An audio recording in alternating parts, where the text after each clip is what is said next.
Akpabio, who has received the number of votes, hereby declared and become President of the Senate. Senator Godswill Akpabio emerges President of the 10th Senate.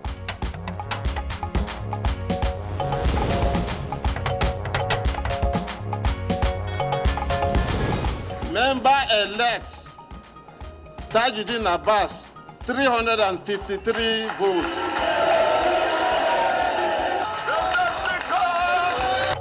Abbas takes oath of office as Speaker of the 10th House of Representatives.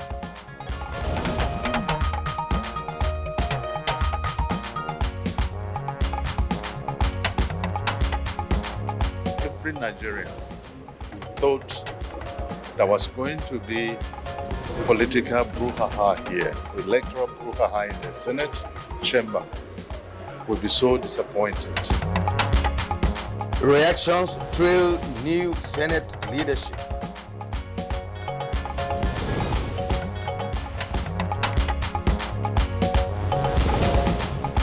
And Good Morning Nigeria today discusses an agenda for the 10th National Assembly.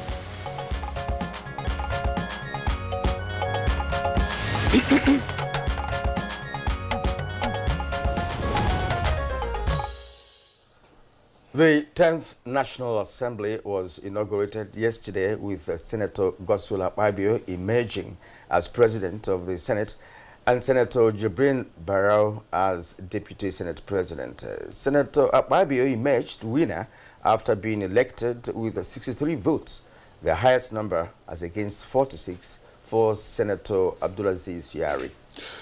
Tajuddin Abbas and Benjamin Kalu were also elected and sworn in as Speaker and Deputy Speaker of the 10th House of Representatives. And this was after Tajuddin Abbas had polled 353 votes. Benjamin Kalu was returned unopposed. Of course, both chambers of the National Assembly, that's the Senate and the House of Reps, had earlier held their valedictory sessions, bringing to a close the 9th Assembly. Yes, and the clerk of the National Assembly, CNA, Sani Tambuwal, conducted the proceedings in both chambers. Traditionally, the CNA would conclude the proceedings in the Senate and then move over to the House of to perform the same role. Kirian, yesterday you and I were on air. Proceedings held simultaneously in both chambers since the House Standing Order now provides the regulations for the election of the Speaker and Deputy Speaker in the absence of the CNA. All right, and while all 109 senators took oath of office, only 358 members took oath of office at the lower chamber. This is because the member-elect for Jalingo Federal Constituency of Taraba State, Ismaila Mehanchi, died in April. And of course, the Femi Gbajabiamila has also been appointed as the Chief of Staff to the President. Well, it's really a sad story to hear about the death of Mehanchi. Oh, that's right, that's right. That was one of the absences yesterday. And Femi Gbajabiamila himself, the former Speaker, was also in the chambers to formally hand over to his successor. What it means is that INEC will now conduct by-elections to fill the 2 seats that have now become vacant. The emergence of the 4 presiding officers of the 10th National Assembly makes Senator Godswill Akpabio the 9th substantive president of the Senate and Tajuddin Abbas the 8th substantive speaker in the current 4th Republic. The President of the Senate, in his first speech, decried the low representation of women in the National Assembly and promised to compensate women. He also added that the National Assembly would pay attention to insecurity and make laws to encourage foreign direct investment. The Senate is expected to resume sitting later today, being Wednesday, at 10 a.m. With the long-awaited inauguration of the 10th National Assembly finally done and over with, Nigeria is in dire need of a legislature that truly embodies the ideals and aspirations of the people. There is a conscious yearning for a National Assembly that indeed reflects the desires and wishes of the Nigerian people.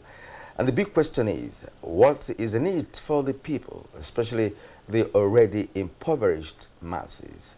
Today on Good Morning Nigeria, we will be setting agenda, or rather, of course, peep into what's going to be happening as the 10th Assembly begins deliberations today. Of course, Nigerians are expecting a whole lot. I am Kirian Umaya. Welcome to the program.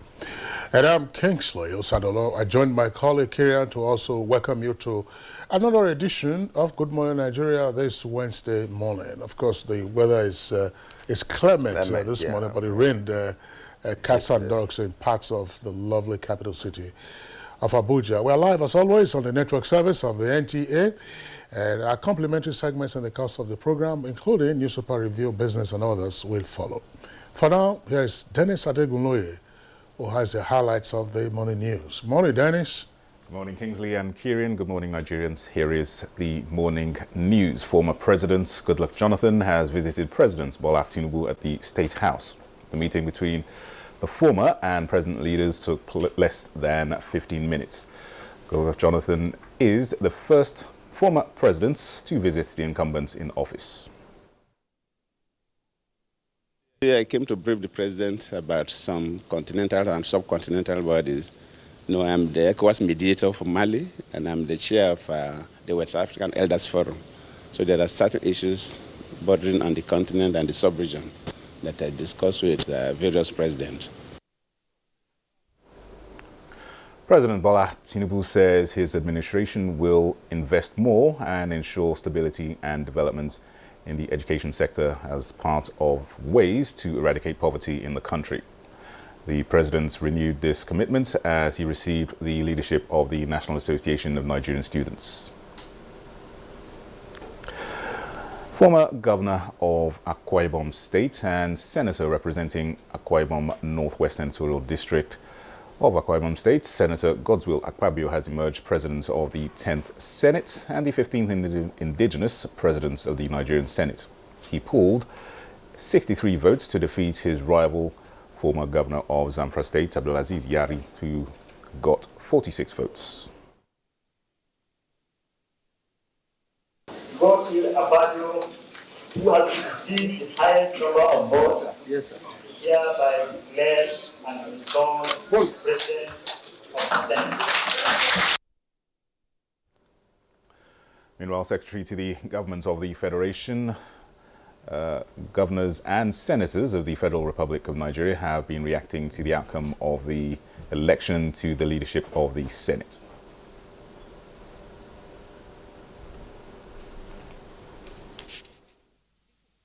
It also demonstrates the maturity of the senators-elect and, of course, their commitment to the unity and territorial integrity of this country. We certainly hope that the 10th Assembly will do far more than even the 9th Assembly. The executive did not impose a candidate on us.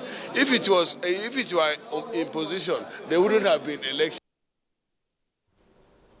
And there is excitement among residents of Akwa Ibom State following the election of Senator Godswill Akpabio as president of the 10th Nigerian Senate. Taking the lead is Governor Umo Eno, who is hopeful that with Bola Tinubu and Godswill Akpabio, Nigeria is set for great levels of leadership anchored on development. We can collaborate together, and that's what it is. So we congratulate him. And I know that this is a great milestone for Akwa Ibomites and every Akwa Ibomite across party line. Meanwhile, Tajuddin Abbas has been elected Speaker of the 10th House of Representatives. Also elected unopposed was Benjamin Kalu as the Deputy Speaker. Tajuddin Abbas was declared winner in the contest against Ahmed Idris Wase, the Deputy Speaker of the 9th House of Representatives, and Aminu Jaji from Zamfara State. The exercise conducted using the open ballot saw Abbas securing 353 votes, while his contenders got 3 votes each. It is about honoring the trust that has been placed on us and working tirelessly to deliver on our promises of good governance and effective representation. And the newly elected leadership of the 10th National Assembly has visited President Bola Tinubu. Both Senate Presidents Godswill Akpabio and Speaker Tajuddin Abbas were at the State House after their inauguration. Would bring all that I've gotten through so many years of exposure to legislature. I'll bring that into play. Look at the acceptance rate, those who have elected us across party lines, and all other minority parties voted us. So if they feel that we are going to be robust terms, do you think they will elect us? No.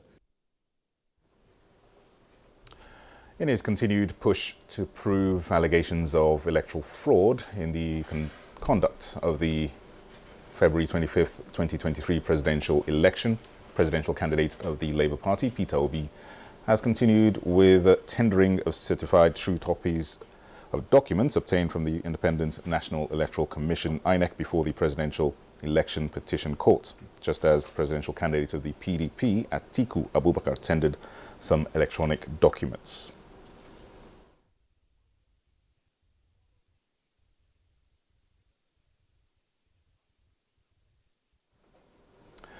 Well, that's news for now. Good morning, Nigeria continues shortly after this break with Kingsley and Kieran. Have a good day.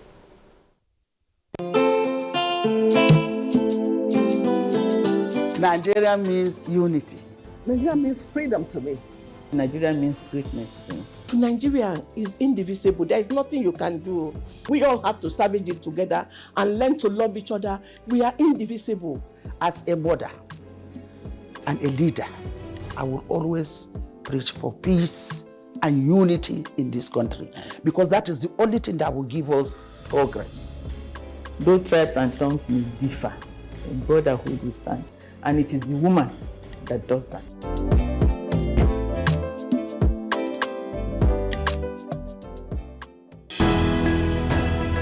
The counsel of our fathers. My advice to these young people is please do not take us back to those harrowing days. You probably do not know what it is. Nigerian youths, let's build our nation together.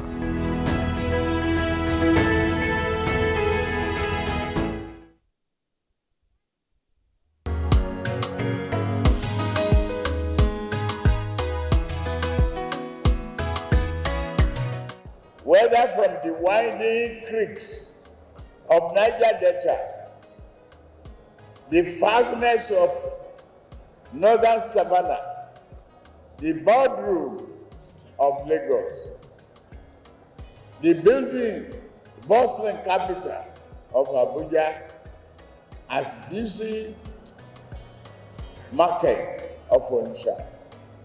You are all the people. As your president, I shall serve you with prejudice towards none, but compassion and amity towards all.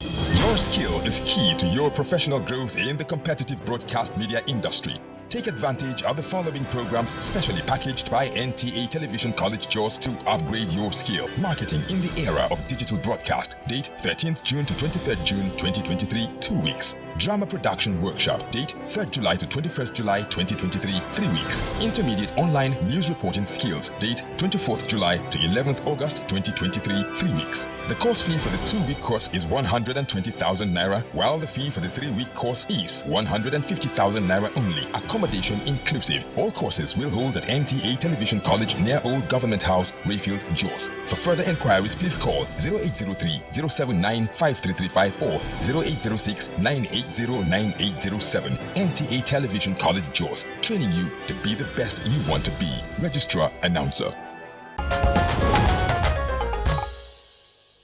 We thank you for staying with us on Good Morning Nigeria today. Now let's talk business. Nigeria continues quests for cashew certification towards meeting food safety standards and global demands. Let's bring in Kunle and for details and more. Nigeria now targets improved trade through organic cashew certification program. The project with a 5-year plan will improve the crop quality and efficiency for market and premium prices, with Nigeria the 4th largest producer of raw cashew nuts in Africa and 5th in non-oil exportable products in 2022. The Nigerian Export Promotion Council (NEPC) is now encouraging natural cultivation of the nuts to develop its value chain. This is done in collaboration with major key players in the cashew industry. We had Pro Cashew bring in one of the best improved seedlings, grafted seedlings, that, I mean, with a gestation period of only 2 years. You see, with that, the project was well conceived. We have the fertilizer, we have the seedlings, and we just have to encourage the farmers to buy off and move on. NEPC is achieving the buyer's requirements.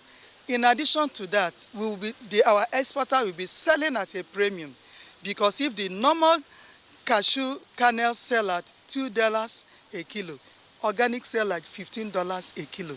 So you can imagine that. So that will mean more income, that will mean more demand, and that will mean more market share for Nigerian non-oil export. We are also expecting to be able to create some sort of synergy between the input providers, the farmers themselves, the producers, so that even the processors can also begin to work directly with the farmers to process our cashew. And after a while, we are hoping to see that Nigeria is no longer exporting raw cashew nuts out of the country, but exporting cashew kernel. Nigeria is aiming to lead the development of cashew value chains, with the nut gaining global recognition. With Business News, I'm Kunle Adeyeye. Many thanks for the business package. Coming up next, newspaper review.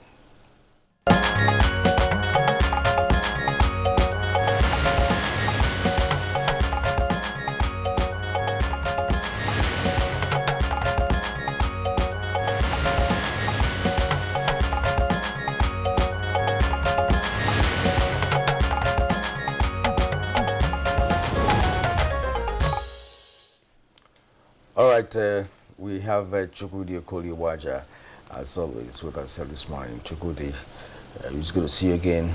Good morning. Another day of newspaper review. Good morning, Kirian. Good morning, Kingston. Yeah, good to see you. Kirian? Yeah, let me begin with a New Telegraph newspaper. Above the name flag of the newspaper, how Akpabio Abbas emerged Senate President and Speaker. Read us to that of 10th National Assembly. Barrow, Ben Carlo as deputies respectively. Minority, Enugu PDP produces State Assembly's leadership. Crisis forces Ogun Assembly to postpone inauguration. Tinubu, governors, ethnic groups, others congratulate the new leadership. Clark seeks fusion of parliamentary and presidential systems. All right, all that on pages 2, 4, 5, 6, and 30 of the New Telegraph. Now, other stories are trending here. Tribunal, Atiku subpoenas INEC boss Yakubu to testify against Tinubu tomorrow, as Obi tenders 188 extra exhibits on pages 3 and 6. OPEC, Nigeria regains top spot as Africa's crude oil producer. With a rider report, 52% of Nigerian professionals planning to quit jobs relocate abroad. It's a research carried out on pages 2 and 8. Now, Akeredolu transfers power to deputy, proceeds on 21-day sick leave. On page 6, Guinness World Record confirms Hilda Bach is fit. Many Libyan returnees' organs harvested without their knowledge. That's a nap tip there. I read that on page 4 and 31 for those who are in a hurry to leave Nigeria. All right, and just a quick look at the Nation newspaper. Above the name flag, The Nation now. Financial markets rebound on Emefiele suspension. Naira firms up. Equities make 1.215 trillion Naira gain. It's on page 29 of the Nation newspaper. Jonathan visits Tinubu. 103 die, 70 missing in Kwara boat accident. Sule, I am for 11 lawmakers. All right. And Akpabio Abbas, the lead story now. Akpabio Abbas step in as Senate President and Speaker. Well, ex-Akwa Ibom governor defeats Yari by 63 to 46 votes. Kaduna rep triumphs by 353 to 33 over Wase. That's Wase Yaji. All right, it's really a new dawn. It's on page 2 for details of that story. Let's work for our people. Tinubu urges National Assembly leaders. It's on page 29. How lawmakers defied parties. All right, and of course, the 2 elected persons were also speaking out. Let's put national interests first at all times. Our laws must protect our people, while actions must guarantee the most efficient use of our national commonwealth. That's, of course, coming from the new Senate President. All right, Kinsley. Okay, we also have the Punch newspaper. Above the nameplate says, governors mourn as 103 die in Kwara boat tragedy. Rescuers recover over 50 corpses, 50 passengers and children missing. Classified documents, Trump and aide arrested, face 37 counts. 10th National Assembly, of course, the same outcome that Kirian earlier read. But there's a rider there, it says National Assembly won't be independent. Presidency handpicked leaders, attributed to NNPP and LP. Taraba and Bauchi lead states in bus fare hikes. That's according to a report. Plateau governor condemns killing of pastor and 20 others. Kano and Delta assemblies, 6 others elect speakers. Details on page 55. Chukudi. Thank you, Kingsley. The natural tendency would be to rush to the result of the elections yesterday at the National Assembly. But you read something that caught my attention. Many Libyan returnees' organs harvested without their knowledge. You attributed that to NAPTEP. Yes. And it's without their knowledge. A newsroom wrong choice of word, or the unwittingly adopted NAPTEP said term. I mean, without their knowledge, it sounds strange, if not unnatural. Was it without their consent? They intended to. How can you harvest a man's organ without his knowledge? I think maybe consent is more like it. I didn't read the story. It's just that when you read it, I felt something had happened awkwardly in the newsroom or from NAPTEP. Well, yeah, but suppose they were under forced anesthesia. Exactly, that's why I was just going there. Forced anesthesia. That's anesthesia? Yes. Anesthesia would not happen if somebody did not force somebody to undergo a procedure without his consent. That's a big question. So consent still sits there. It's anesthesia. Anesthesia against my wish. Exactly. It's against my consent. What would you do? Let's not go into this. It's forced anesthesia. They inject the individual. It's against my consent. And then the next thing, the person slips off. It's okay. Or otherwise, they could lace whatever drink the person is having or whatever for the person. Again, without my consent. And the person slips off, yes. Gentlemen, the big one happened yesterday. Big because the presidency cannot govern Nigeria, in good order, with their welfare in mind, and all that, without good lawmakers, supporting government. I've always said the impression that in National Assembly, lawmakers exist to oppose government is a very wrong notion. So, Godswill Akpabio is new Senate President, while Senator Jibrin Barrow is his deputy. Tajuddin Abbas is new Speaker. Benjamin Kalu is Deputy Speaker. Now, I am interested in what our friends in the newsroom, I always talk about journalists because I love them. Tinubu's candidates floor APC rebels. Rebels. Mind the choice of word. Akpabio leads Senate. You could be thinking about, I am saying here, why call them rebels? Maybe those people did not quite vote for the choice of this presidency because they were thinking more about their constituents than party supremacy. It's always been a debate. Whom do I pander to their welfare or their well-being more? The people I represent or what my party says? The politicians will keep on arguing about that. And I am impressed when we read Yari embraces Akpabio after defeat. Yes, that's Abdulaziz Yari accepting he didn't come first. And I think it's good for the National Assembly. I am looking forward to that day when Nigerian people are going to see candidates. I'm talking about the topmost echelon, the presidency, accepting defeat after an election. It marks the apogee of democracy. So I hope it happens. I like the way it happened at the Senate there. National Assembly won't be independent. Presidency handpicked leaders. That's coming from NNPP and Labour Party. Well, the opposition, as you might want to call them, would always have a way of adding to it. But let me say that they might not have been necessarily handpicked. Or even if they were handpicked, that would still not be out of place. Remember that even in the democracies we praise, there's such a thing as lobbying, which is permitted in the American system. We don't know whether they lobby with money, because that's where they would get into trouble. But lobbying is indeed a veritable tool in the hands of a presidency. What is the that definition wants of lobbying in Nigeria? It's a different definition altogether. Is in it from Nigerian your context, dictionary? yes. You've written your Wikipedia. Why is the Nigerian one different? In the Nigerian context, it's a different. Thou shalt say what thou knowest. Tell us. You want to lobby a politician in Africa without money. Something must happen. That is the lobbying that we understand. That's democracy. After monitoring the activities over the years, what you know as lobbying is that after the talk, you have to translate into something else. Well, we don't have the facts, which we treat as we're not talking sacred. about, we give the benefit of the doubt. So if indeed what you say is what happens, we pray that they mature out of that stage. Part of our problem or challenge in this country is not believing in the truth. Because we want proof. Truth is relative, my dear brother. And meanwhile, when you go to court to seek the truth, yes, and then that's another ball game altogether. And that's our challenge: not knowing the basic truth, the reality of life. Yes, we need to believe in those things, but that's what other people do. If you go to other countries, you see how peaceful they are, how the system is working.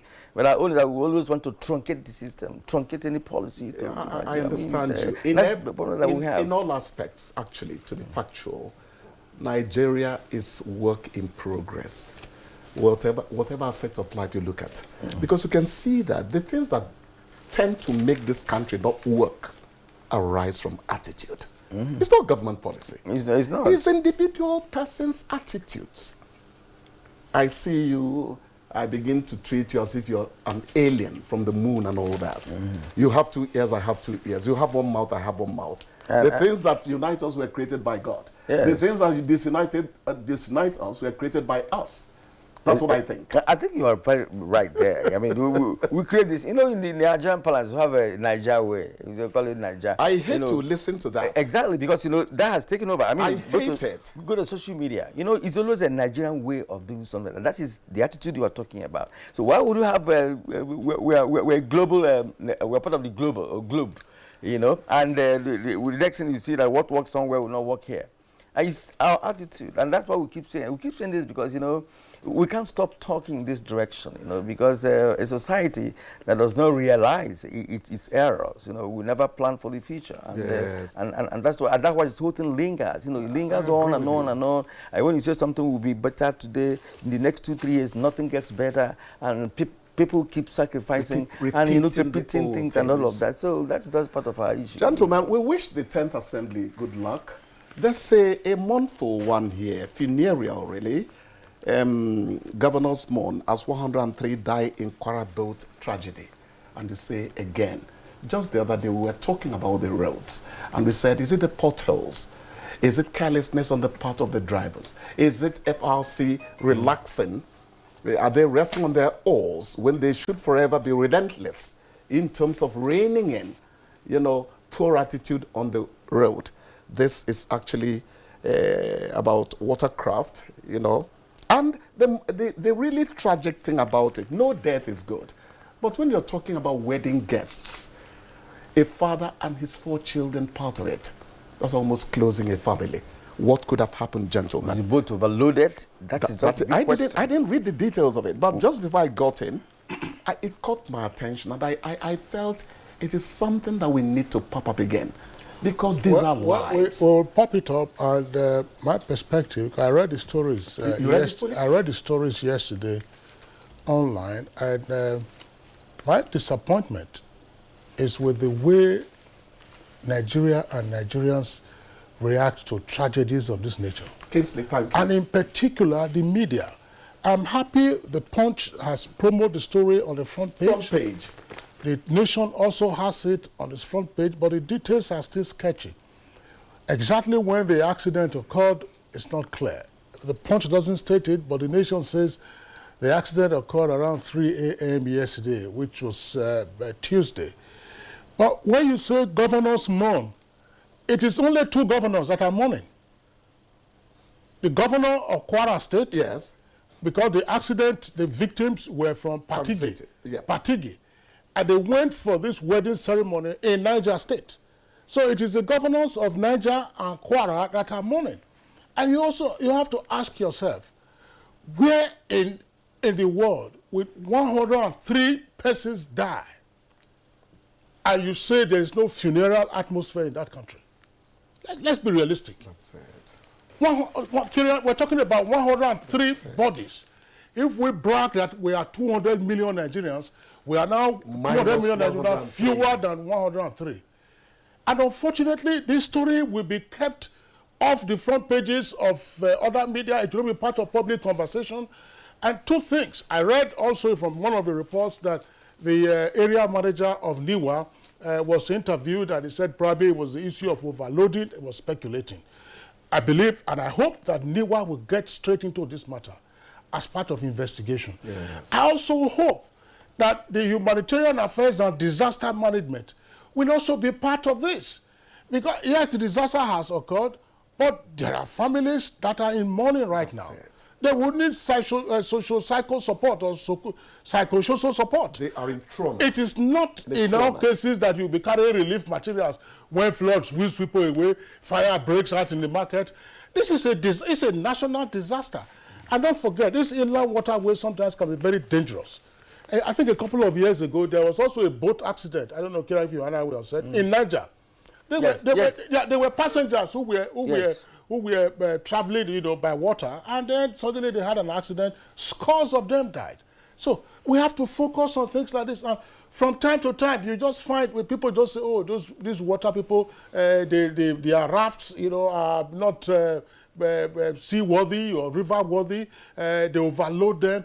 Look, if FROSC, that's road safety, and other road maintenance and other road inspection agencies are ensuring that there's greater safety on our roads, we should also be doing the same thing on our waterways. If these people are voters, whichever constituency, whether national election or senatorial or state election, you have at least over 50% fewer that will be voting for you. But my primary concern is with our attitude. Maybe, of course, remember the saying that when beggars die, there are no comments seen, but the heavens blaze forth when princes and others. But we must pinch ourselves and ask, where will 100 persons die and we are not in black? The African scenario scares me because don't put it totally out of the picture. If the man who was handling that craft tells you that he saw a mermaid with 4 breasts and therefore he lost control and all that, superstition even comes in where human effort can give us a better life. We have to be careful. It's education that is required. Exactly. We have to come out of our reverie in things that don't promote humanity. Yeah. Yes. I think I suspect overloading. Because that's in our nature to do that. The truth will out even soon. Vehicles the facts of the matter. On the road, you see people packed like sardine, and they're being, ferrying, far distances and what have you. It's just the attitude we're talking about. Because it's a wedding. I'm just speculating. It's a wedding, and everybody wants to get home. I mean, everybody, so it's like, for me, I think it's overloading. And like Kingsley said, the waterways need to be monitored as well. It needs to be monitored as well, so that we end this tragedy. They could actually be telling you that it's a happy occasion and no evil will happen to such a happy occasion. That false sense of invulnerability, we have to stop it. This car will harm happens to anyone. Yeah, that's right. This car will be on this community for years to come. Exactly. So remember, they lost so person when they went for that wedding. in Niger State, it will be there. Some of these persons could be farmers. So nobody's going to till the land anymore on their behalf, whatever they are. But I think that we must reflect as human beings, the disaster management and NIWA, must get on top of this and see what support can be provided. I would keep the stories on the front burner. What happened? Was there lax supervision in terms of, as what Kira was saying, the suspicion of overloading? How did it take off from the jetty to say that you are going? I mean, it's 100 human beings. If you had 100 chickens, if you had 100 chickens slaughtered, you'll be shocked. Horrified. Okay, gentlemen, something on the foreign scene. The former U.S. President Donald Trump was arrested yesterday, and he was supposed to dock. For the first time in the history of American politics. And what he was accused of is quite huge. From the analysis, coming out from them, the nature of the secret documents, classified documents that he carried to his personal home and all of that are so bad in terms of the nature of what he has, things concerning the nuclear system of America. Took it to Mar-a-Lago, somewhere found in the bathroom. In the bathroom and all of that. So for the very first time, I'm seeing this. I'm just looking at what is happening over there, comparing this to what's happening in Nigeria. To say, look, you were a former president, but you erred, and you have to answer. You have to answer to your, your misdemeanor as a president of that country. I hardly talk about American presidents. I hardly talk about Vladimir Putin because people might make a mistake of thinking that an editor's view reflects government policy. But if I may say so, how was Trump elected in the first place by the Americans? They are suffering the after effects of that election.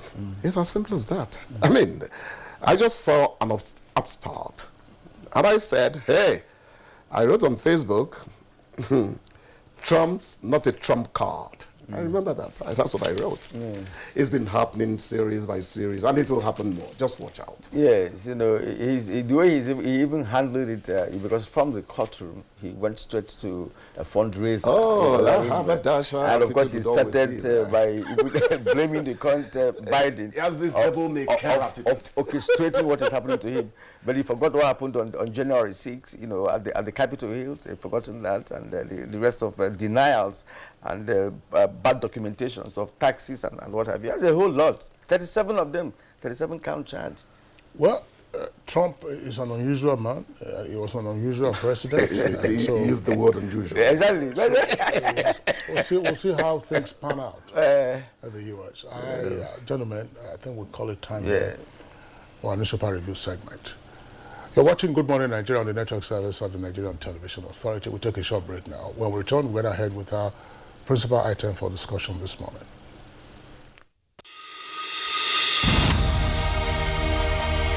Nigeria means a lot to me. And Nigeria means peaceful cohesion. My country. We continue to pray, and then hopefully we will come to understand that unity of purpose, unity of living together. Our ethnic beliefs and background and culture is our strength. Ever since the amalgamation period of 1914 to date, about 109 years ago, the people of Nigeria live very peacefully with one another. I think diversity helps a lot to enhance robust development in Nigeria.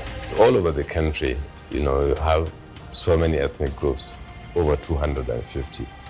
That is enough to tell you that this is a blessed country that, that God has kept, together as one indivisible entity.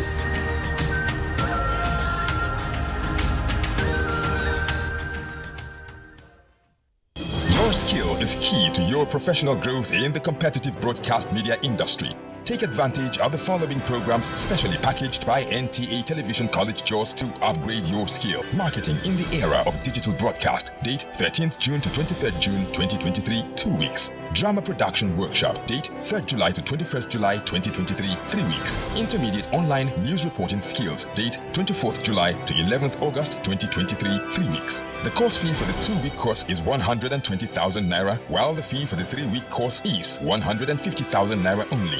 accommodation inclusive. All courses will hold at NTA Television College near Old Government House, Rayfield, Jos. For further inquiries, please call 0803-079-5335 or 0806-980-9807. NTA Television College, Jos, training you to be the best you want to be. Registrar Announcer.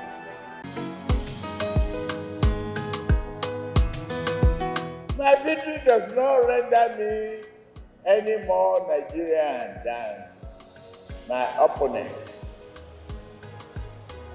nor does this render them any less patriotic.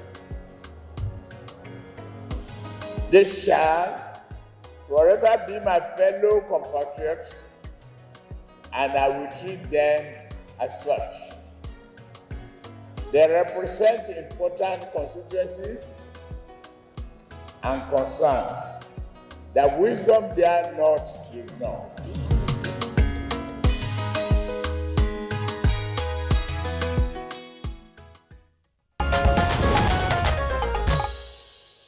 All right, and we thank you for staying with us up to this moment on Good Morning Nigeria, broadcast live on NTA Network Service. Now we begin our conversation on the new National Assembly leadership.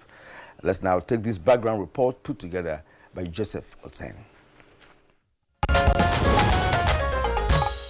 13 June 2023 came for the 109 elected senators at the Red Chamber and 359 elected House of Representatives on the floor of the Green Chamber to pick who and who will occupy the top principal seats of the 10th National Assembly. The senators adopted a closed ballot pattern, while the House of Representatives went for an open electoral process. At the end, former governor of Akwa Ibom State, Senator Godswill Akpabio, scored 63 votes to defeat former governor of Zamfara State, Senator Abdul Azil Yare, who scored 46 votes to emerge Senate President. The office of the Deputy Senate President went to Senator Jibrin Barrell unopposed. With the outcome, Senator Akpabio becomes first from the southern part of the country to be elected President of the Senate since Nigeria got its independence in 1960.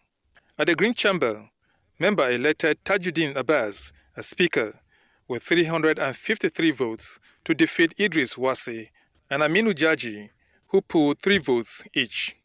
Benjamin Kalu also emerged Deputy Speaker unopposed. The result has shown clear that the wish of the leadership of the ruling All Progressives Congress APC, with the highest number of members in the 2 chambers, came to pass. APC had officially zoned the Senate President to the South-South, Deputy Senate President to the Northwest, Speaker position to the Northwest, and Deputy Speaker to the Southeast.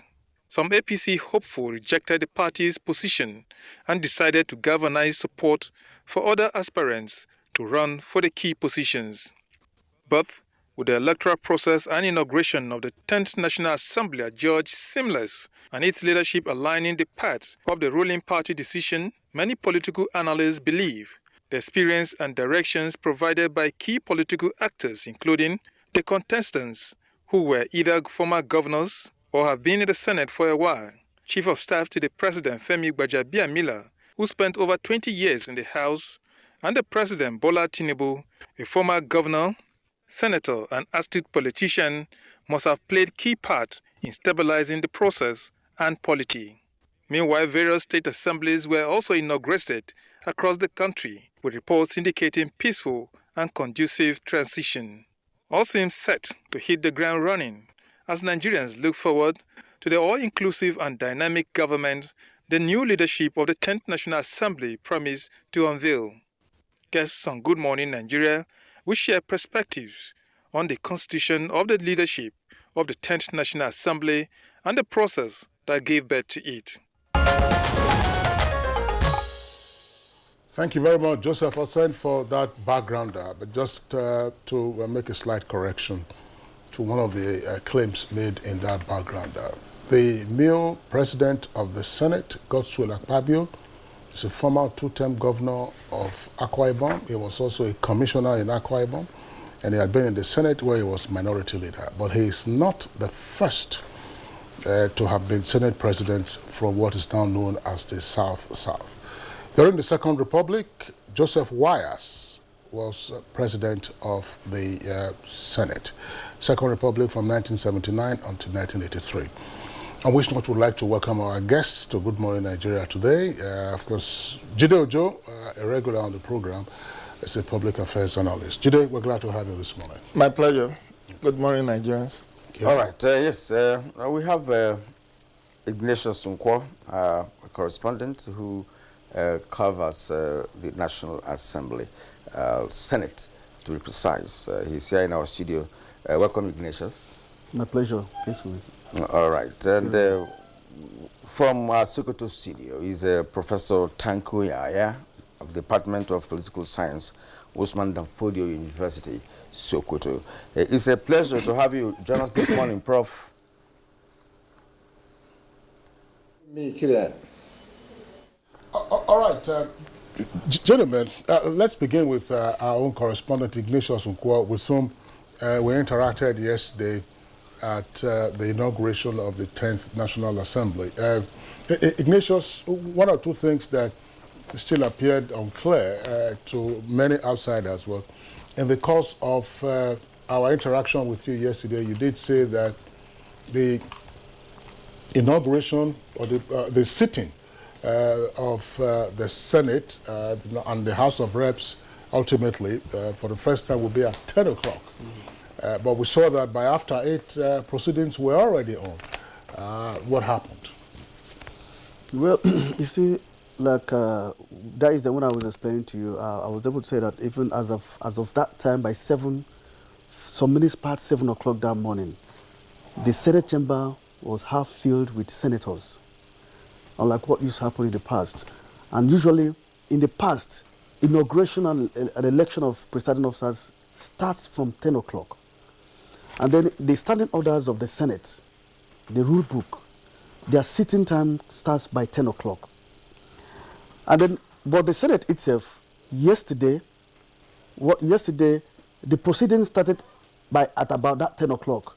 But the chamber was half filled, which means that the senators came in as early as 4, 5, 6. But they have their reason for coming in that early. But the proceedings actually started at about 10 o'clock, if you followed the event. But another thing is that for the House of Representatives, usually theirs kicks off after the Senate. But the departure yesterday was that it's kicked off simultaneously. And but if you know that when the head of House of Reps started, usually it's the clerk to the National Assembly that witnesses and supervises the roll call. But while the clerk to the National Assembly, Magaji Tambawal, was already supervising that of the Senate, the deputy clerk was already in the House, supervising the roll call. But the deputy clerk did not administer the oath and the election. He waited till when the clerk came. So which means what they wanted to do was they wanted to beat time, at least by starting the roll call in the House of Representatives, and then they waited till after the Senate concluded its own, then the clerk moved over to the Green Chamber and continued with the proceedings. So I think what happened yesterday was basically they wanted to beat time. Well, in terms of beating time, because there's this suspicion that it was a deliberate attempt, to have slated an event for 10, and you commenced at 8, so even before 8 o'clock. Well, and you said that some persons came in 4 a.m., 3 a.m. What? I don't understand that. What? Yeah, a.m. as in very early in the morning? Very early in the morning, yes. 4 a.m.? Yes, when we came in around some minutes past 6. And by some minutes past 6, we would now got some information from persons around that some of the members-elect, senators-elect are already in the chamber. And some of them said, some of these people that said they came around 5. So if some of them came around 5, around 6, and some of them are already in the chamber, it means that they came quite time before then. Yeah, and then what curious, like what you said, that what does it implies that they fixed the time for it, and we saw what happened yesterday. Actually, as human beings, some observers will feel there are one or two things that might happen that is not intended. But from the whole proceedings, we find out everything went smoothly. There was nothing that could point towards, yes, point towards like maybe something that we never expected. that happened. There was no rancor. No, well, Ignatius, thanks. But excuse me. When you fix the time for a meeting or for an assembly, and you then proceed with the meeting before the scheduled time, anyone who is not present at that time has a ground for saying, look, why did this happen? Just simple time management. I'm saying this because there are speculations in some quarters that, oh, it was the typical Nigerian stampede. You said 10 o'clock, so why arrive at 5 a.m. or 4 a.m.? If it's better for you to be early, I understand, Yes. but 3 a.m., 4 a.m. is an unholy hour, quite clearly. Well, Kingsley, those times were people who came later after they came were able to fix that. If some of these people who said these people were in the chamber before them, and some of them came by 5:30, so naturally you subsume that, yeah, these people would have been there by 3, 4, 5. But what I'm saying is that the event took off when it was supposed to take off. But the attendance, the entrance into the chamber, you might fix an event for 12 o'clock, and you might decide to come by 7, you might decide to come by 8, you might decide to come by 3, you might decide to, but the issue is that the event took off when the time was scheduled to have taken off. But Kira, I would like him to also clarify this. He said it was rancor-free, but after the nominations, there seemed to have been some heated exchange. What was that? Because it wasn't all of it that we could, we're in the studios, it wasn't all of it that we could pick. What was it about? Monguno speaking. Monguno and Senator Abba, the senator from Adamawa. Yes. What was it all about? As I said, we just saw that, people were apparently shouting on top of their voices. The only thing is that they didn't come to blows. What was going on?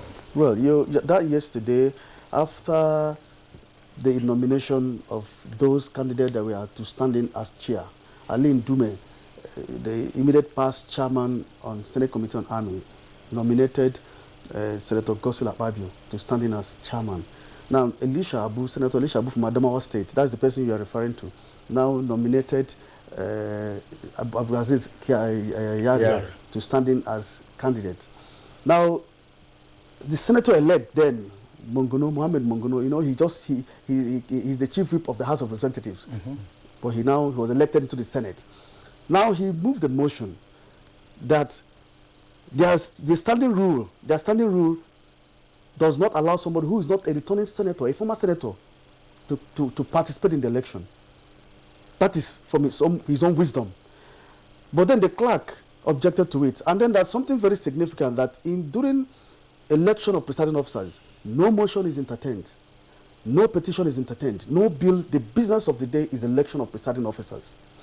But then, those of us who have been covering the National Assembly, and we know there are standing orders. I did explain too, while I was running the commentary, there are order 3 of the Senate standing orders listed the criteria, the conditions for being a ranking senator who should participate in the election. Now, order 3, sub 1 says a former member of the Senate, you're coming back to the Senate, you're eligible to participate. Now, sub 2 says a former member of the House of Representatives returning to the Senate, you're eligible to participate. Coming to the Senate. Coming to the Senate. So that particular section 2 now nullified the motion that the senator-elect then, Monguno, raised. And the clerk had to continue with the proceedings. Okay, fine. I find it curious. I find it curious. Because Abdulaziz Yari, he was a former member of the House of Representatives. Yes, and then of course he became governor of Zamfara. Yes. I'm a bit curious because when the standing rules say no motions will be entertained on the day of inauguration, the business of that day is to elect the presiding officers. What happens if you deviate from the rules stipulated for the election of presiding officers? You go to court. At what time? You go to court. That's the point. Because there's no other way. The remedy. We entertain anything. The remedy, because the immediate remedy, if you are deviating and it is in the view of everyone, can you retrace your steps or you proceed on that deviation and then later, as you say, carry on? You go to court. Because sometimes when deliberate mistakes are made, What do we expect? Because in our system, sometimes deliberate mistakes are made, and conscious ones too. To say, look, okay, we will bring a remedy after we have committed the offense, which is wrong. I'm not saying that played out yesterday. He didn't. But again, they might have reasons for shouting and saying, look, let's follow the rule of law. And he's a gentleman. I mean, we've been hosting him on this program. He's a very gentleman to the core, and he all understands the legislative, assignments. Now, before we bring in Jidojo, let's go to Professor Tanko Yaya of the Department of Political Science, Usman Danfodio University. Now, what is your reading of what transpired yesterday at the National Assembly? Because I want to believe that you watched the proceedings yesterday. Proceedings, is a landmark stage to the inauguration and constitution of government. Naturally, when the president is inaugurated, and we wait anxiously, the whole nation wait anxiously for the inauguration of the National Assembly. We know the presidential system of government is a structure, a system of government that actually requires both the executive, the legislature, and of course the judiciary to work hand in hand and provide checks for for one another, for the purpose of accountability, transparency, and probity in the management of public affairs. And in democracy, particularly in the presidential system of government, the National Assembly or the legislature is, presumably the most important institution of government, because it does actually represent the generality of the public in terms of the constituencies that are actually divided across the country. And of course it has played the significant role of making laws and holding other branches of government accountable for their actions and inactions. So the nation was quite anxious to see what will happen yesterday. And of course, just like we reported and just like we watched, we actually saw a seamless, a near seamless proceedings, in both the Senate and House of Representatives. But we know, building up to that moment, the nation was tense. The ruling party was actually, entangled into intrigues, dialogue, consultations, division between and among the members of the party within the Senate, within the House of Representatives. Outside of it, the president was involved, the party was actually involved, trying to persuade people to actually see rhythms in what the party called zoning of its leadership position in both the Senate and House of Representatives. And of course, some members of the Senate and some members of the House of Representatives, and of course, members of the APC and other parties, thought otherwise, and they feel that democracy is an open game. And of course, even the zoning itself need to be done with due consultations, and of course, with all sense of fairness and sense of belonging for every part of the country and so on and so forth. And of course, some argue that, democracy demands that every position that is elective in nature should be contested. And that explains why there was a contest in the Senate and there was also a contest in the House of Representatives. It was so tense in the Senate because there was no compromise, so to say, between the two leading contenders. Godswill Akpabio, the favorite of the party and the presidency, so to say, and of course Abdulaziz Yari, who stood in to insist that this position should be contested, and one section of the country who contributed enormously to the emergence of this government, and the president should be given a fair share in the spoils, if you like, in the political spoils after elections. And that explains why quite a number of people who support his candidature believe that the Northwest actually was one zone that contributed the highest number of votes to the emergence of Bola Ahmed Tinubu, and this zone actually deserved that kind of a reward, and that was why he was candid. When you look at the House of Representatives, the leading popular contender there, Betra from Borno State, stepped down only hours to the election, if you like, some hours to the election, after intense consultation and persuasion, and of course, consultations and intrigues, if you like. He did step down, and that was why we had that, margin of votes we have seen in the House of Representatives. We see the very slim margin of lead in the Senate between the party favored candidate Gosul Apayol and that of his contender Abdulaziz Yari. So the situation was quite calm. Quite a number of people in the country at least expected that this would happen seamlessly, but it did happen, and we're happy now the Senate has settled down for business, and the House of Representatives has also settled down for business, and the fear now is that since the party had its way in actually having the two of its favorite candidates emerging as Senate President and Speaker, as well as Deputy Senate President and Deputy Speaker, now the fear will be that whether or not this leadership of the of the National Assembly will be strong enough, will be assertive enough, will be autonomous enough to check the excesses of the executive, to scrutinize the submissions of the executive, and to be on the side of the people, not on the side of the executive branch of government. The history of Nigeria's democracy since 1999, election into the positions of leadership of National Assembly has been one issue that has undermined stability of the Nigeria's democracy. Remember the days of President Professor Tanko, we're going to have to pause you. In the meantime, I'll return to you in the course of the conversation. Back here to the studios, Jide Ojo, what is your postmortem of what transpired yesterday? Does it position the National Assembly for business? Of course it does. At last, we can breathe again after the intrigues of the past weeks. Something significant that happened yesterday in House of Reps was actually the use of open ballot.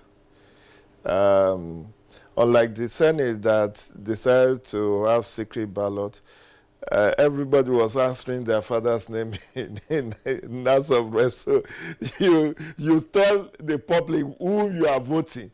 So there is no issue about the doubted loyalty. Because as it were in Senate, people are saying, who are those 17 that actually gave victory to Akpabio? Was it the Southeast Caucus? Was it the Christian Bloc? Was it this and that? That's the beauty of democracy. And that's why the framers of the democratic values says there should be secrecy of ballot. Because as it were yesterday, the three people or the two people who voted for Wase and is it Jaji, alongside themselves, are known. And those who did not, who possibly have committed themselves in one of their many meetings ahead of the election, are also known. So there could be enemies made for life. That you that are considered my best friend, you decided to flow with, because that was a Sri Lankan. It was it was a tsunami victory for Tajuddin Abbas yesterday. But my worry is, how do you share the spoils of office, using the words of Professor in Sokoto? Because now everybody will want to have a bit of the pie. And that's what usually happens, that you now create multiple committees than is necessary. Because some of, particularly those who step down, or those who played key role, will have negotiated one thing or the other for themselves.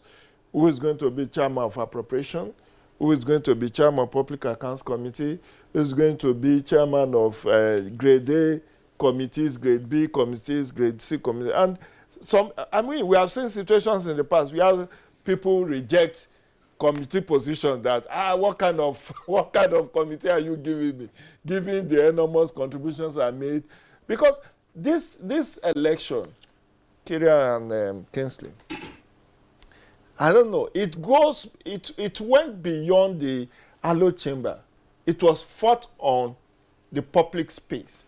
Yeah, if you are coming from the airport, you see very elaborate posters, billboards, and you think it's a national elections all over again. People paid for adverts on national TV, as if it's not 109 senators that will determine their face, or 360 members determine their face in House of Reps. So they elaborate the grant campaign the enormous resources deployed, and even the insinuation that some people were induced. It shows that there is more to this than meet the eye.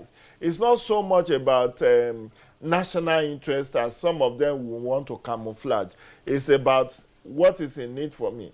And particularly those who were frontline candidates who had to be persuaded to drop their ambition, many of them could have extracted one commitment or the other from the winning candidate. But that is the nature and character of politics. We run pork barrel politics where it's all about sharing and getting dividends for your effort. But I think my takeaway from yesterday was the commitment by the two principal officers, the new president of the Senate and the Speaker House of Reps, to work for Nigeria and not for the assembly per se. Because I recall that Dan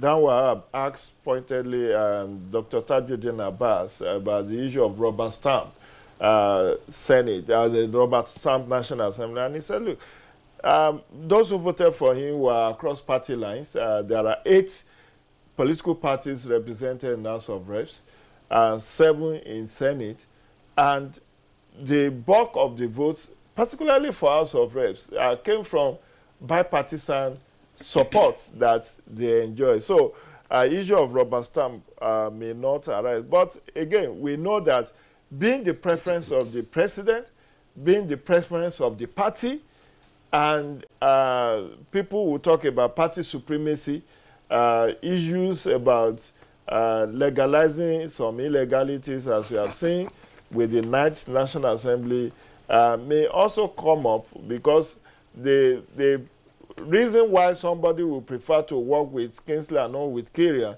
is because they see something in one person that the other may lack. But that is just at the level of anecdotal, reference. So, by and large, the party's preference has emerged, the president's preference has emerged. Let's now see how governance will kick off in earnest.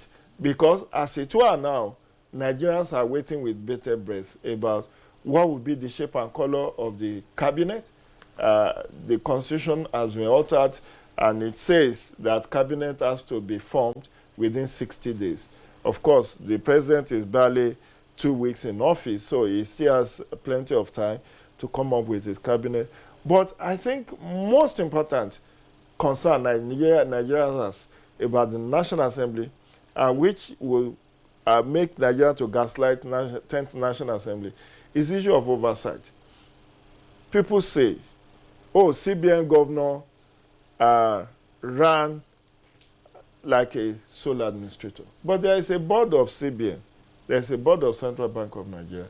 There is also Senate and House of Reps committee supposed to oversight that agency. Where were they when all whatever we are reading in the papers happened? Is it that they could not have called him to order? The issues around ways and means, the issues about subsidy, the issues about, the snowballing debt portfolio of Nigeria. I mean, there are committees on foreign debt, on national debt. The new Naira. And the new Naira, the redesign and all of that. So, and Nigerians are waiting to see what will be the shape and color. Whether truly and genuinely this 10th National Assembly will work for national interest or for personal aggrandizement.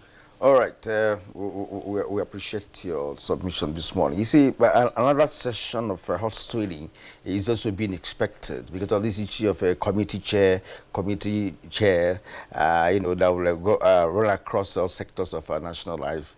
Of course, we have juicy positions that we know of today, and the people are going to also jostle for those positions. That's the next aspect of it. All right, and I want to ask you, Ignatius, you were there. Do you believe that all the regions of this country yesterday who are members of the Senate were particularly happy about what happened with respect to zoning system and respect to inclusiveness, with respect to, of course, the different sections of Nigeria. For instance, some persons have also said that during the valedictory session for the Senate to say, look, that he's not satisfied with the way things are going with respect to his region. I don't want to mention names here, but you know what I'm talking about. So are people from the southeast and other regions particularly happy about what transpired yesterday in terms of sharing formula that we have known in this country over the years? Well, Kieran, you know, these are... What are you hearing from them? Yes, exactly. So, you know, these are personal perspectives. People have their own feelings. Some could express and some might not express. But from the people who spoke to yesterday, you see, if after the live coverage, the first person I spoke to was Victor Ume, Senator Victor Ume he's from the southeast. I did ask him, I put this question across, and he said, well, yeah, it's okay. That what happened here today is the decision of the Senate. And so, individual preference does not occur, does not come in there. You just have to flow. Whether you feel it's of course, like we did say, there are people who voted for Abdulaziz Yari, quite a number of them. So that he was their preference. But in the end of the day, the turn of events, the whole Senate have to go with Gospel Babio. So, but there was no any dissenting voice yesterday, because most times we've seen cases where there are, after parliamentary election, even on the floor, when the order of the Senate says no motion, no bill, you see somebody raising his hand up to stand against it. I remember what happened in 2019 when Omolori, the former clerk of the National Assembly, was the one who administered oath of office and who called for the first sitting of the Assembly. You know, before the election, yes, it was clear there was no supposed to be motion. But a senator-elect raised his hand up and was asking him to stop the proceedings. That he was supposedly, there was supposed to be a letter from the court to him a night before that day. That wanted to disrupt the whole process. You know, but yesterday we saw nothing like that, apart from the initial point of order that Honorable Mongono wanted to raise. So, but after the election, even during the counting, the ballot, the sorting, there was no any dissenting voice. No, as soon as, even before the clerk to the National Assembly announced the result, we saw the atmosphere. Almost everybody, Senator Gospel Babio becomes a rallying point. You saw it. Even before the announcement was made, his rival, Abdulaziz Yari, went to him and embraced him. So I think that was symbolic. So any other thing that's beneath is harbored. Nobody, saw anything publicly that was against the process. Ignatius, Jide Ojo says that the National Assembly is ready for business. But how do you proceed with business? Which leads me to the next question, namely, what are the next steps now? Of course, you have the presiding officers, but the presiding officers do not suffice. So what should Nigerians be expecting in terms of getting the principal officers and getting the committees? Are there timelines delimited for the emergence of the principal officer? Because these are equally very crucial positions in the National Assembly. It's the business of the party, but tell our viewers. Yes. Well, you see, we have two presiding officers in the National Assembly, two presiding officers in the Senate and two in the House of Representatives. Senate President, Deputy Senate President. The House of Representatives, Speaker, Deputy Speaker. Then we have 4 principal officers in each of the chamber. We have the Majority Leader of the Senate, Deputy Majority Leader, Chief Whip, and Deputy Chief Whip. Same in the House of Representatives. Now, what about Minority Leader as well? Yes, that's what I said. Yes, same. We have majority for the Senate and then minority for the Senate. In the Senate, we have 4 majority, then 4 minority. Now, like I said, minority leader, deputy minority leader, deputy chief whip, and then chief minority whip and deputy minority whip. That's 4. That's 8 in all. Same in the House of Representatives. Now, it's a preserve of the Senate President or the Speaker and his deputy and their deputies. Now, to sit with the party is a party affair. That's where party comes in full time. It's a party affair. The majority leader in each of the chamber is the marketing officer of the political party in power. That's how it should be. What do you mean by marketing? Now, any bill coming from the executive, any policy of government, he is supposed to be the leader, he's supposed to be the torchbearer of government policies in the parliament. So that's why the party is interested in who becomes the leader, its leader in the parliament. So now it takes it's like I did say, it takes both the party. It's not the issue of the parliament should be independent, assert itself. It doesn't occur in that aspect, you know. So now, within the next few weeks, what we should be expecting is the announcement of the principal officers of the National Assembly, both chambers. Now, but you know, it's a party politics. Sometimes even before the election, those who are supposed to occupy these positions are all known. So what it entails is just the pronouncement. So we expect that in the next few weeks, the announcement of principal officers of the National Assembly will be announced, and then committee on selection will be constituted to begin to talk of selection of people, committees, and chairman, who will be the chairman of committees, and this and that. There are committees we call special committees, and there are standing committees. Now, the committee of selection, those who are going to begin to select members, senators into committees and chairman, that's committee of selection. Now, those committees that they will now begin to infuse them are what we call the standing committees. So we expect that any moment from now, we will begin to hear announcement of principal officers of the National Assembly, and after that, committee of selection will go into motion to begin to divide them into committees, and then the child who becomes chairman of ward begins. But before now, at least by now, we expect that some of these senators begin to submit their CVs, their areas of competence, to the Senate President, to the Speaker. Many of them will come. So it's within his wisdom and the committee of the selection to sit down and say, Kyrian has been an engineer on civil engineering for about 30 years. And maybe, for instance, Kingsley is for 2 years. So let's make Kyrian chairman Senate Committee on Housing. Sure. So that's why it becomes very important. You just said that he knows next to nothing about it. Yes, as a politician, I must say this. That is where sometimes we have problem with our committee system. Sometimes we begin to give these chairmanship positions based on favoritism, based on closeness, based on compensation, exactly. And it shouldn't be that way, because at the end of the day, it's the nation that suffers. You can't see a chairman of a committee who doesn't know anything about mechanical engineering, or who doesn't know anything about petrochemical, who doesn't know anything about the natural gas, and you make him chairman Senate Committee on Petrochemical. You come to a committee room, you're depending on the people you invited to investigate, to say something, and from there, you begin to ask your questions. It's not. It's supposed to be based on competence. So we expect that the 10th Assembly, they should make sure they should de-emphasize compensation. We are not saying, yes, politics, there are compensations, but there are some areas that are very critical that you don't delve into such things. Make sure chairmanship of committees are based on competence. Even the membership, because member is a committee, if you have members who don't know anything about a particular committee, about a class sector, the support that the chairman needed will not be there. But Kyrian, I'm sorry.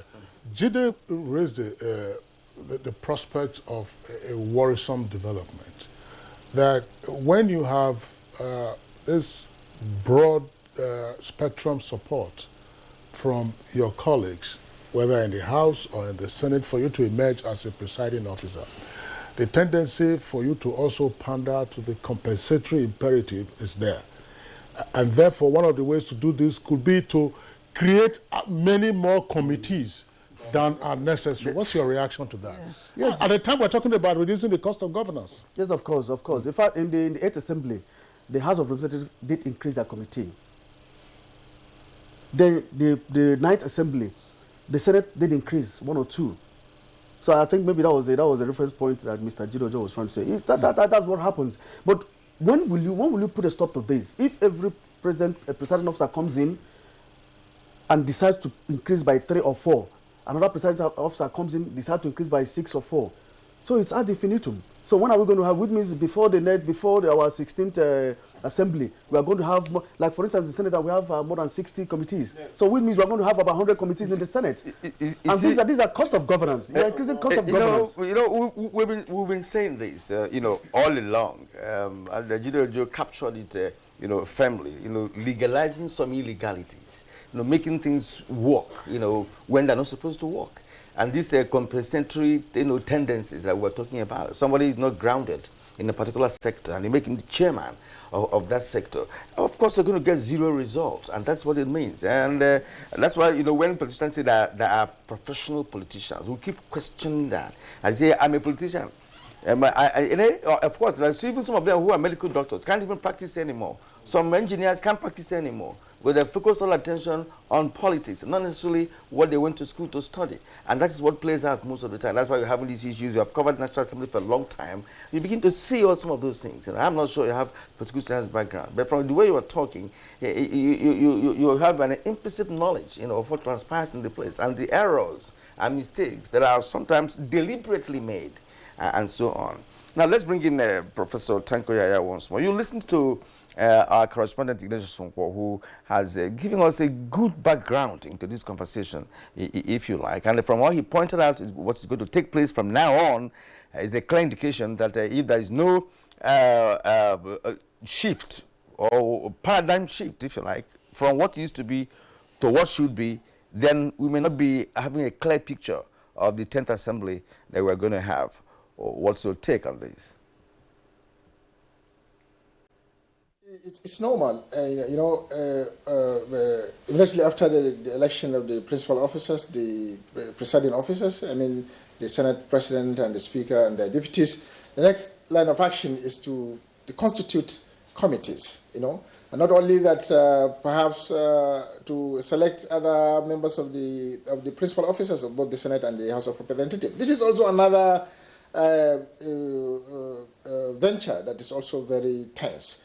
Party will have to get involved, caucuses will have to meet, you have to decide who contributes to what, who is favorable to this, and so on and so forth, and then you make your decision. And you select majority leader, you select deputy majority leader, minority caucuses will also meet and submit their name, the names of those who have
accountable.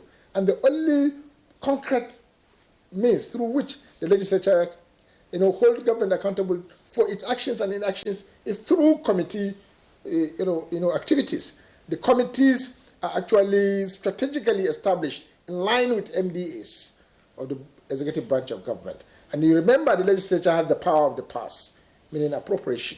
All monies are appropriated by the legislature. And all monies appropriated by the legislature, and then the legislature is also empowered by law to investigate how these monies are actually expended. Then, in the appropriation, you require the committee to actually scrutinize whatever submissions the executive and their agencies made to the National Assembly.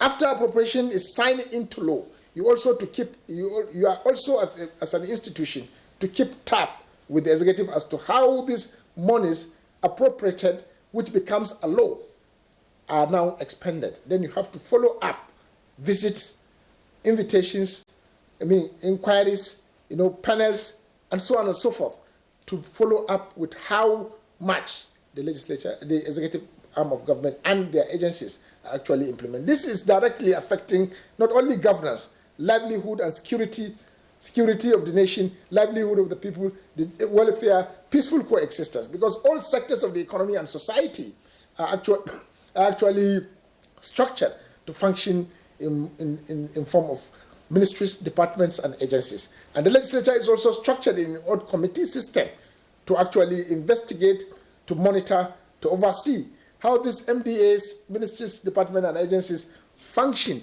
in accordance with the laws establishing them and in accordance with the monies appropriated to them and how well they are able to execute the functions they actually claim they will execute by the provision of the appropriation. And therefore, I think merit is very important. Of course, politics everywhere, even in most advanced democracies of the world, play a lot in taking decisions about who is selected for what position. But what is most important is to ensure that those that are selected in committees, all committees are important. People will tend to categorize committees into grade A, B, C, and what have you.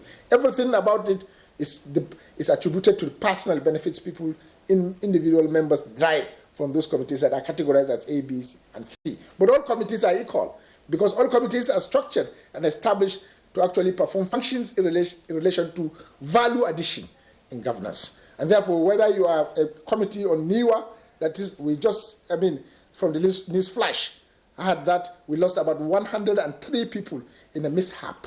And NIWA is an agency of government. And there's also a committee in the House of Representatives that oversees the activities of NIWA. And these accidents and mishaps are happening, too often.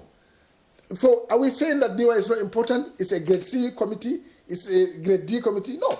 All committees are important. What is most important is that how does the legislature conduct itself in holding the executive accountable for its action, particularly in ensuring that funds appropriated to it are judiciously applied and results of those application of funds are felt by the citizenry, which the legislature actually represents. Without legislature, democracy makes no meaning. But all right, Professor Tanko, thank you very much for your intervention yet again and the various illustrations that you gave.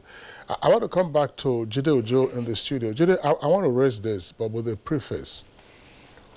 When we read autobiographies, biographies, and even memoirs, part of it is to learn lessons. And the 10th Assembly is not our first assembly. And even in the Fourth Republic, it isn't the first of the assemblies that we're having since 1999. And therefore, there is a lot that the 10th Assembly can learn from preceding assemblies. I'm saying this against the backdrop of what the 9th Assembly has struggled to deny itself of. The label of having been a rubber stamp. Some would argue that that label arose because of the way the 9th Assembly conducted its business. There were requests that came for nominations. Nominations just seem to have been taken care of. Requests that came for borrowing, it just took it off, and then we are seeing how things are proceeding. Without scrutiny, again, against the backdrop of what played out in the 8th Assembly, some would argue that was the best way to go. But persons also make reference to the David Mark era as Senate President. Our correspondent Ignatius Nkwo will also have that background. He conducted the business, many would argue, without necessarily being a rubber stamp. So, what, in your opinion, should be the lessons that the 10th Assembly can learn, especially from that complementary baggage or label of the 9th Assembly having been a rubber stamp, as it were, even though the rubber stamp, in a sense, worked, for instance, during the process of dealing with the appropriation. Some of the backroom exchanges helped to smoothen the process and then reduce the antagonism that you normally would find between the executive and the legislature. But the appellation stuck. 9th Assembly, rubber stamp. Jide? First, we need to establish one fact that I do not subscribe to the fact that 9th Assembly was rubber stamp. Again, compared to the 8th Assembly, which was more adversarial and the no love lost between the Saraki-led presidency of the Senate and then the Ahmed Lawan. However, I think first and foremost, it's not so much lack of institutional memory or that there are no literatures to buttress what went well, what didn't go too well. It's all about whether we want to learn and whether, what is the motive for even contesting election into the National or State Assembly. Because some will argue that it's all about personal aggrandizement. Some say, okay, you have high number of retired or former governors who has made Senate their retirement home. There are those who will also argue that it's all about pecuniary benefit. So when Professor Tanko was talking about merit, everybody will tell you all animals are equal, but all animals are equal, but some are more equal than the other. Because it's about access to resources. Who gets what's when and how? What is the influence you bring to bear? And that is where we get it wrong. For instance, why should a Senate of the Federal Republic of 109 members have 60 plus committees if it's not about compensation? Why should House of Reps have over 100 committees? That in 4 years, some of these committees don't even submit reports. They don't have reports to submit anyway. Because how many times do they meet at committee level? And when they meet, do you even have enough supporting infrastructure? Because when these committees are meeting, they need clerk, they need logistics to support them. We have had instance in recent past where there was this allusion that it is the agencies that are being oversighted that are providing logistics for those who are coming to oversight them. Then how do you do an efficient work if the system cannot sufficiently mobilize you to do your work?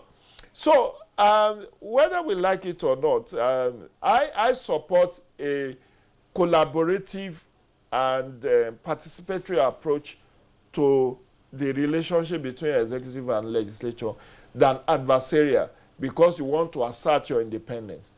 I know that every human system is not perfect, and we could see the freedom slip by Dr. Ahmed Lawa that because the party stood solidly for him in 2015, he lost it. In 2019, when he got it, he wanted to appease the powers that be who made it for him to be president of the Senate. So he said, whatever is brought by the executive arm is believed to be in the national interest and will be approved. But then, can you even hold him to that? Because there are 108 other members. If they do not support all these approvals of loans, the ways and means, the issue of corruption, if the institution, they do meet at committee, but they also have committee of the whole, they also meet at plenaries. If there are dissensions, there is no principal or presiding officer that will go against the wish of his house and survive. If you go against the, if for instance, Godswill Akpabio decided to go against the wish of 108 other senators, he will be out of that seat in next to no time. So it's about compromise across board, and no one individual should be singled out to say, oh, they didn't do this or they did this way. It's a collective responsibility, as it were. But I think most importantly is that what is the motive for people coming to National or State Assembly? Is it because there are no jobs and they feel that this is a avenue to earn a living? Or is it that they feel that there is a contribution they want to make? You find out that there are a lot of tug of war over issue of what is called constituency project. And that's where influence comes in. Okay, we're going to go there. That's another chapter altogether. As a matter of fact, what we're actually interrogating is what can be done, for us to have a functional, efficient, and democracy dividend oriented 10th National Assembly. And of course, what happens in this country most of the times is that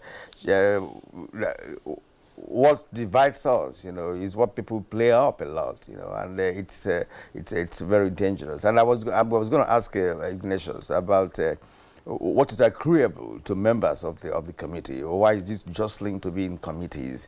That means something must be coming from there. That's outside the normal pay that they have. Influence, exactly. And we're going to talk about that when we come back from this break. You're watching Good Morning Nigeria, and we're glad you are still with us up till this moment. Please don't go away.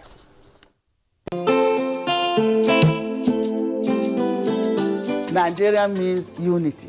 Nigeria means freedom to me. Nigeria means greatness to me. Nigeria is indivisible. There is nothing you can do. We all have to savage it together and learn to love each other. We are indivisible. As a mother and a leader, I will always preach for peace and unity in this country, because that is the only thing that will give us progress. Though tribes and tongues may differ, in brotherhood we stand, and it is the woman that does that.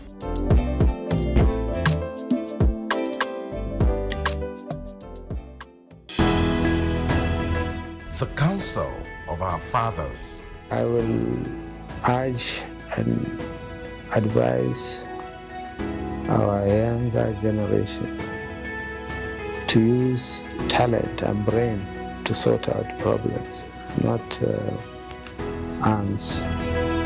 Nigerian youths, let's build our nation together.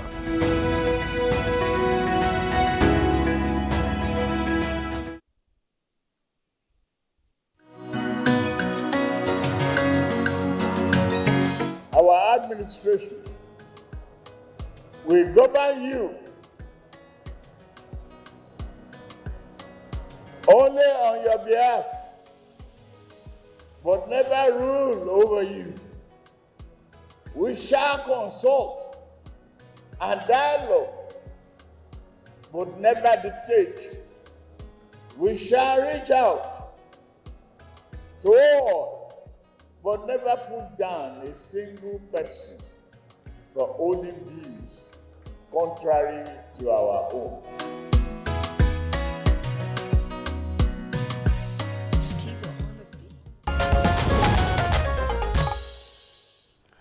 All right, you're still watching Good Morning Nigeria, and we're just back from break. And we don't have more time, really, as we would have wished, but then we're going to manage what we have at the moment to see whether we can conclude this program on a sound footing. And I'll bring in Ignatius once more. I was talking about what accrues, to members of different committees.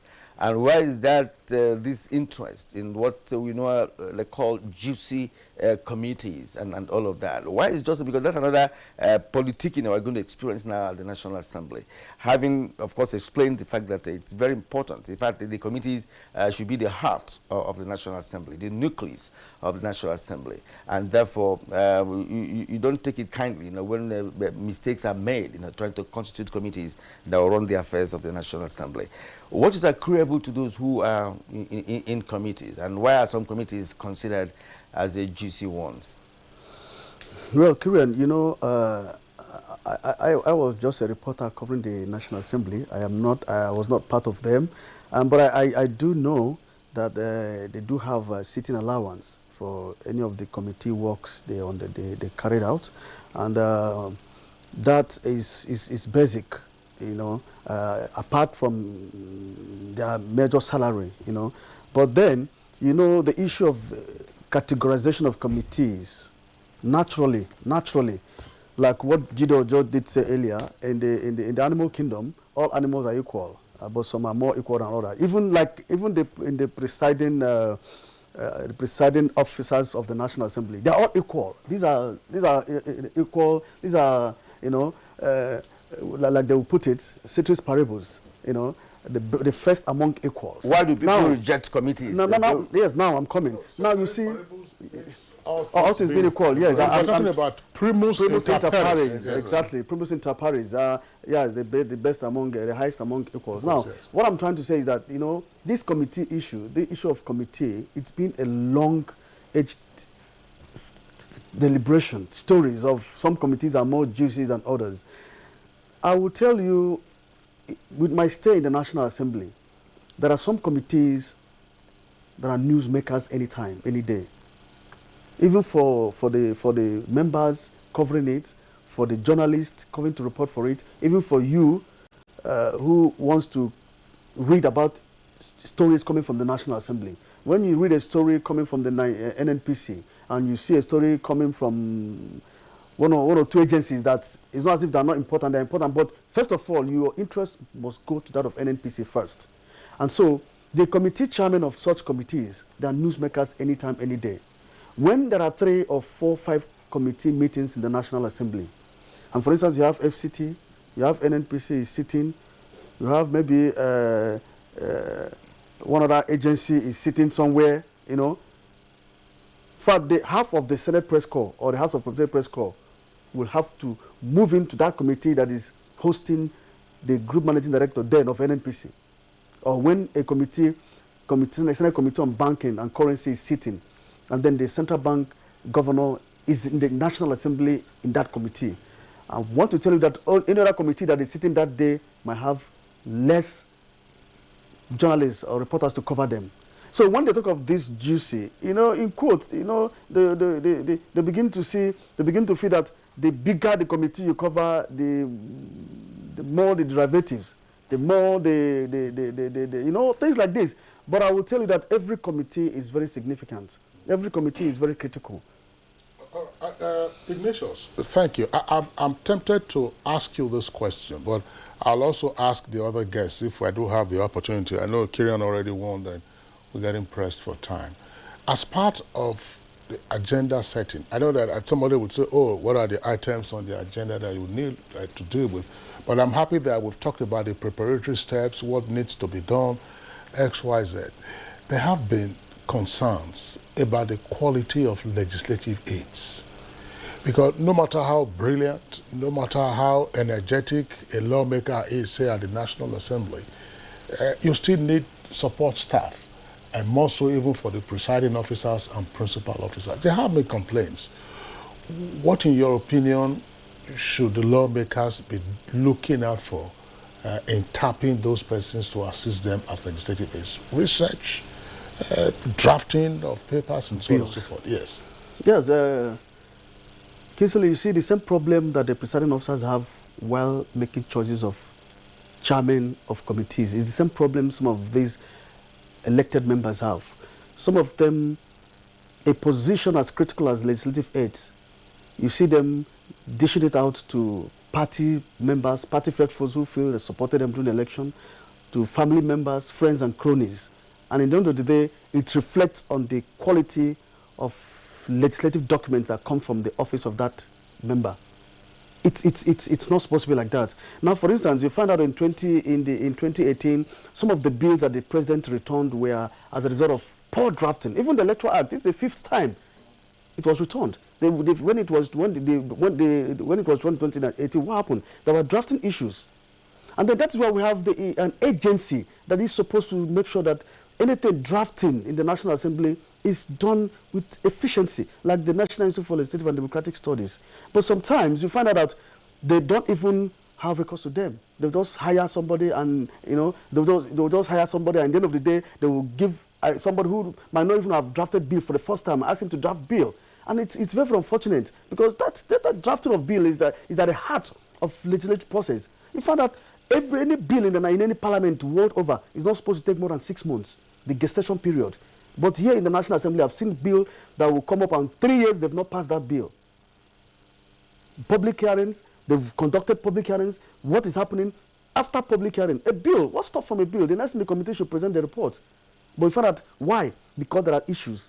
There are issues, in the end of the day, they discover that there are problems. And now, for instance, when you're talking about the issue of rubber stamp, now I want to tell you one of the reasons why it's as if this assembly, most of the bills they passed, received the president's nod. Now, I've been in the National Assembly for some time.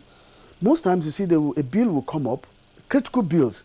The National Assembly will go into it, like we did say, get people who are not very efficient in drafting of bills. They will go into it. Halfway, they discover a lot of deficiencies. Look at what happened in the Electoral Act, the Electoral Law. That is why the statutory delegates did not go to vote. What happened? That part of that says statutory delegate, that is members who are there already should vote. It was not amended. But while they were trying to get a clean copy that would transfer to the president, they omitted it. And it affected all of that. Most of them didn't come back to the National Assembly. So these are drafting issues. So what I'm trying to say is that if in the end of the day, you bring somebody who doesn't know what it means to draft legislation, it's a serious business. It will reflect on the number of bills you churn out.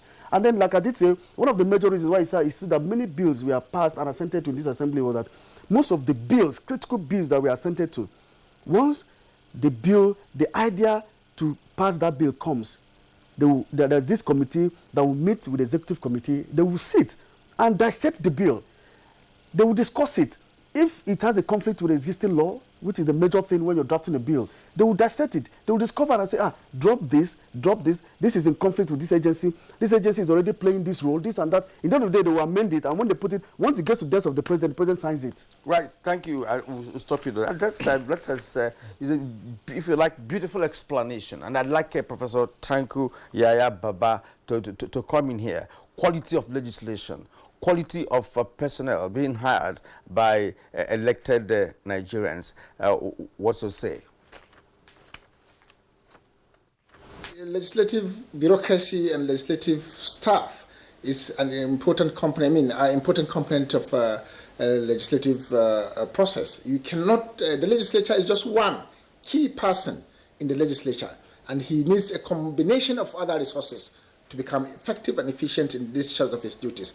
And bureaucracy, legislative bureaucracy, which is distinct from the bureaucracy in the executive, is actually structured and evolved within the context of the historical, the history of the institution of the legislature. And in addition to that, because legislators are politicians who comes in and move out of the chamber, they are also provided with the opportunity to hire, recruit their personal staff. And those staff are their prerogatives. They are privileges, but provided by the law. They are given the opportunity to hire people who will support them in the discharge of their duties. And that's what Ignatius is saying, that these have more or less been abused by legislators. Instead of, say legislators concentrating to hire most competent people who can support them in the discharge of legislative businesses, these are usually taken to be an opportunity to reward politicians, family members, cronies who have nothing to add in terms of value to the work a legislature does. And this is usually affecting and undermining the quality of legislative service in the country. In terms of even legislative bureaucracy, a lot needs to be done to build the capacity of legislative bureaucracy. You have, for instance, different categories of staff. You are talking about bills, you're talking about drafting, you're talking about official reporters, you're talking about news crew, you're talking about different specialties within the legislature that performs functions related to what the lawmakers does. Bills and office, they are also specialized, categories and cadres of staff that ought to be developed over time in terms of training, in terms of object of their knowledge through workshops, through seminars, and of course engagement with other outside parliaments of the world. Sometimes you needed to adopt the new trend, the technology-driven, capacity building process, where the legislature and its staff are connected to the outside world to understand and appreciate best practices in the world and update their knowledge and skills as to how things are conducted. Quite a number of other democracies in other climes have already transited to electronic parliament. And we are still, at this very particular point, trying to develop the capacity of our own institution in terms of... So the legislature is just one, a politician who comes in, who may be a newcomer, who may be even a ranking legislator. But the bulk and the load of work on him suggests that he needed support all around him. At the level of the committee, in the chamber, as a legislator who wants to sponsor a private bill, he needs the touch of professionals. And these professionals exist within the National Assembly and outside of it. In fact, there are even provisions for legislators for members of the National Assembly to even hire additional expertise as consultants when the needs arrive, in addition to the staff of the National Assembly, in addition to the aides that support them. There are also provisions to hire extraordinary experts as consultants to support them in the discharge of their duties. Because it's like a competition between the executive branch and the legislative branch. As far as Nigerian democracy is concerned, the executive branch had the civil service, which have developed over decades, 5 or even 6 decades. The legislature is just emerging 2 decades down the line. So the bureaucracy within the legislature is not yet developed. And now the new 10th National Assembly should focus also on the development, on developing the capacity of legislative bureaucracy. And it should also... Prof, thank you very much there for that suggestion. And Jide, just to add to what Prof said, in terms of the engagement of external resource persons or consultants, I think the 9th Assembly did that with respect to the appropriation bills. They had, as part of the backroom interactions they had with the executive, they brought in external consultants from time to time, which is why they were able to meet the January to December timelines for the appropriation. But we're talking about general legislative work. Yes, the Appropriation Act is, as they say, the most important bill that the legislature handles, but it's one bill, and then you have a number of other assignments that you need to work on. How do we get out of this mentality of saying, look, I must hire my brother, I must hire my relative to be my legislative aide, so that, is it the joblessness in the environment that is causing this? What do we need to do? Thank you, Kingsley, thank you very much. First and foremost, let me say this about myself. I've been involved in capacity building for legislature over the decades, right from 1998 actually, at the local government level. I was involved in capacity building way back in 1999 for local government councillors and chairmen. And over the years, as resource persons for Konrad Adenauer Foundation and National Institute for Legislative and Democratic Studies. Now, even as we speak, there are quite a number of induction trainings that are going on. Next week we will be somewhere else in the South. The issue is not so much about resources, it's about commitment. First, what is the legislative agenda of the 10th National Assembly? That's where it starts from. Since 7th National Assembly, when Honorable Aminu Tambuwa introduced legislative agenda, successive administration, successive speakers and Senate president have kicked into that. They've been having a legislative agenda. So that's where it should start. We need to see the legislative agenda of the 10th National Assembly, both the Senate and the House of Reps. From there, we will now track their performance. That's number one. Number two is that one of the legacy projects of the immediate past 9th National Assembly was the completion of the National Institute for Legislative and Democratic Study permanent site along Airport Road. So that's a multi-billion, I think it was built for 15 billion or thereabout. That is huge. And that is one legal body that is meant to build capacity. So it doesn't even matter whether you appoint your brother or your sister as your legislative aide. Let him go through the training that is offered by National Institute for Legislative and Democratic Studies. There are members of the assembly that goes there for postgraduate studies because it's an award. They award certificates and diplomas. I think they award degrees. Yes, they award master's degree. So that National Institute for Legislative and Democratic Study is there to groom, to train, to support, even at no cost to the parliament. But on a closing note, I think the National Assembly needs what is called NABRO, National Assembly Budget and Research Office, which has been pending. That will add value to their work if they can get that NABRO instituted.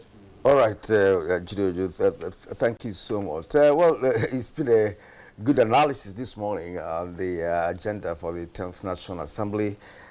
From after election, we will now be focusing attention on a good governance, which, of course, the President promised Nigerians. On that note, gentlemen, we call it a day on this edition of Good Morning Nigeria. Jide Ojo, a public affairs analyst, we thank you for sharing your thoughts and your time. Ignatius Nwonkwo, correspondent at the National Assembly. He's in the Senate. Of course, you've given us a good analysis of what transpires at the upper chamber of the National Assembly. We appreciate your knowledge and your insight in this morning. My pleasure. Thank you. And Professor Tanko Yaya Baba, Department of Political Science, the Usman Danfodio University, has been wonderful hosting you this morning on our Good Morning show. Thank you for coming. So that's it for us on Good Morning Nigeria today. Tomorrow is another day. We thank you already for being with us today. Same time, 7 o'clock in the morning. Join us. Look after yourselves. I'm Kingsley Osadolo. And I am Kirin Umayo. Thank you for being part of our show.